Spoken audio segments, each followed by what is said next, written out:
सभी साथियों को मेरा नमस्कार और सलाम। तो साथियों, बहुत जल्द आपके समक्ष आया हूँ और पूरे जितने मेरे उत्तराखंड के लोग हैं उनके विषय में ही बात करने आया हूँ। करता था, करता रहूँगा, क्योंकि मैं हूँ उत्तराखंडी। तो साथियों, आज मैं दो विषय में बात करूँगा। नंबर 1, जितने भी मेरे ग्रामीण या नगर निगम के दुकानदार हैं। नंबर 2, और मेरे उत्तराखंड के जितने ग्रामीण और नगर निगम में रहने वाले स्टूडेंट हैं, जितने बच्चे हैं, उनके लिए। तो सबसे पहली बात मैं दुकानदारों के लिए करना चाहता हूँ साथियों। जैसे कि आप सभी लोगों को पता है साथियों, मैं जगह जगह पे घूमता हूँ। चाहे बागेश्वर हो, चाहे अल्मोड़ा हो, चाहे पिथौरागढ़ हो, चंपावत हो। नगर निगम एरिया में भी घूमता हूँ, ग्रामीण में भी घूमता हूँ। चाहे टहरी हो, चमोली हो, देहरादून हो, हरिद्वार हो, पौड़ी हो, वहाँ भी नगर निगम में भी घूमता हूँ और ग्रामीण में भी घूमता हूँ साथियों।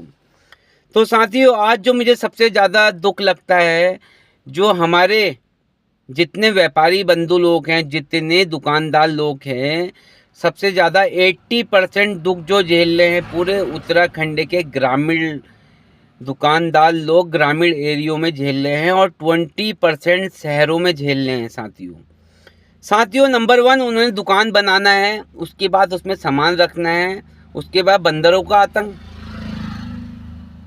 साथियों। उसके बाद उनको कम से कम 50,000 से लेके 1 लाख रुपए तक का लोहे की जाली लगानी पड़ती है। अपनी दुकान में ग्रिल का काम करवाना पड़ता है, जब जाके वो अपना काम कर पाते हैं साथियों। वही लोग आज मजबूर हो गए हैं जिनके पास लोहे की जाली और ग्रिल लगाने के लिए पैसे नहीं है। वो गुलेल लेके बैठे रहते हैं, कब बंदर आएगा और कब हमारा सामान ले जाएगा।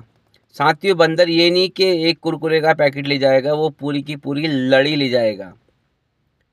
तो इसमें भी बहुत नुकसान हो रहा है मेरे ग्रामीण व्यापारियों का, कम से कम 80%, और 20% मेरे नगर निगम व्यापारियों का बहुत तेज़ी से नुकसान हो रहा है।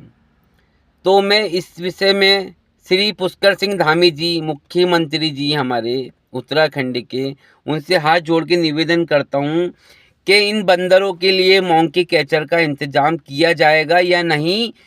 बहुत तेज़ी से हमारे उत्तराखंड में बंदर भारी से भारी मात्राओं में छोड़े जा रहे हैं और मैं सभी उत्तराखंडियों से कहना चाहता हूँ, अगर कोई भी गाड़ी आपके यहाँ आती है बंदर छोड़ने, तो सबसे पहले उस गाड़ी का नंबर लीजिए, उसको पकड़िए, उसके बाद कंप्लेन कीजिए कि ये गाड़ी इस प्रदेश की हमारे उत्तराखंड में बंदर छोड़ने आई।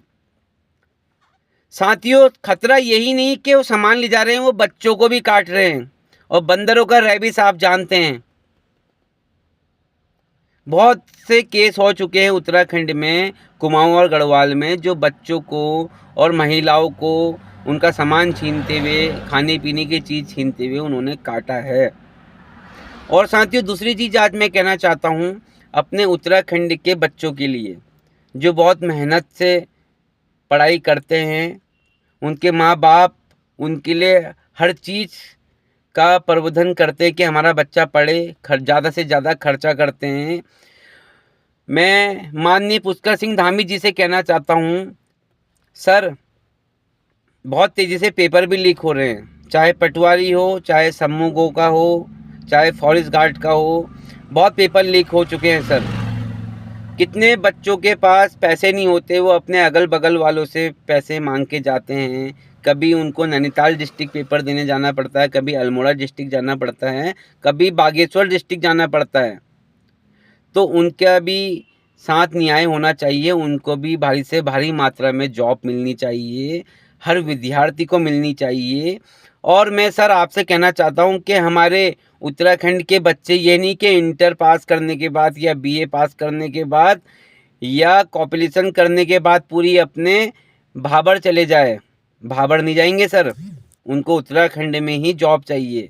जो हमारे उत्तराखंड में भाबर वाले जॉब कर रहे हैं उनको माइनस करिए सर, कम से कम उनको जॉब दीजिए, लेकिन ज़्यादा से ज़्यादा हमारे स्टेट में हमारे बच्चों को जॉब मिलनी चाहिए। चाहे रुद्रपुर हो, बाजपुर हो, काशीपुर हो, मैं देख रहा हूँ इन एरियो में अदर स्टेट के बहुत बच्चे जॉब कर रहे हैं। अच्छी बात है, पूरा भारत हमारा है, हम भी कहीं भी कर भी सकते हैं जॉब, वो भी कहीं कर सकते हैं। लेकिन हर स्टेट में कुछ परसेंटेज होती है सर। 85% तो हर स्टेट में मैं चाहता हूँ, चाहे वो यूपी हो, उत्तराखंड हो, झारखंड हो, कोई सा भी स्टेट हो, लेकिन 85% बच्चों को गवर्नमेंट जॉब अपने ही स्टेट में देनी चाहिए। हाँ, 15% बच्चों को खपाना चाहिए, वो भी हमारे भारतीय हैं, हमारे भाई बहन लोग हैं। अगर मैंने कुछ गलत बोला होगा तो मैं माफ़ी चाहता हूँ, और मैं सारे उत्तराखंड वालों के विषय में बोलता रहा हूँ, बोलूँगा और बोलता हूँ। आप सभी लोगों से अनुरोध है, भाई की आवाज़ भी कभी ऊपर पहुँचा दिया करो। जय हिंद, जय भारत। आपका भाई अफसान खान बॉबी।